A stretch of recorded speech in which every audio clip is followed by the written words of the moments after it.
अण्णा आणि उमेशनं लगेच घासाची गाडी भरून घेतली, कारण आपल्याला पुढे करायची होती खांदेमळणी. कारण की उद्या बैलपोळा आहे, तर आपल्याला खांदेमळणीसाठी आज व्हिडिओ करायचा होता स्पेशल. ती गाडी भरूच तर लगेच आपण एवढा एक सिनेमॅटिक बघून घेऊ शेताचा आपल्या. बघा आपलं शेत किती हिरवळ केली मस्त. चीनची गाडी भरून झालती, लगेच गोप्यानं बैल झुपायला घेऊन टाकली. गोप्यानं बैल झुपले, लगेच आम्ही निघलो होतो पुढच्या वाटेला.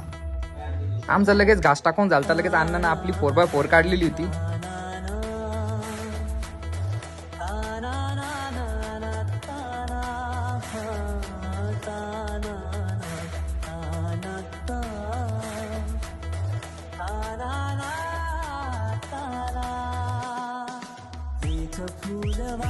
गोपी म्हणी सीट बेल्ट लावून घे. आपल्याला पहिला गिअर टाकून गाडी चालवायची. लगेच सीट बेल्ट लावून घेतला, गाडी पहिला गिअर टाकली, गाडी आपली एवढी भारी चढली. लगेच आम्ही खांदामळणी सुरू करून टाकली.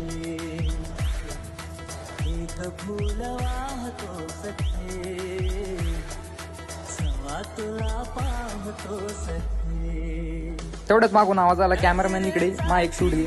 लगेच गोपीचा एक शूट मारून घेतला. तेवढे डिऊ काका म्हणे आपला बिन एक काटेचा शूट होऊन जाऊ दे. आता होती घरी माझ्या. आता आम्हाला वाड्यातून गाडी काढायची होती, वाड्याला पाणी लय चालू होतं. आता आम्हाला आरून फाय काढायची होती तिथून. उमेश त्याच्या गाडी सोडून उतरला होता. आमची गाडी मागचं जाताना एकदा फसली होती. उद्याचा पण बैलपोळ्याचा ब्लॉग लवकरच येणार आहे, जो की छत्रपती संभाजीनगर चिकलठाण्याचा असणार आहे.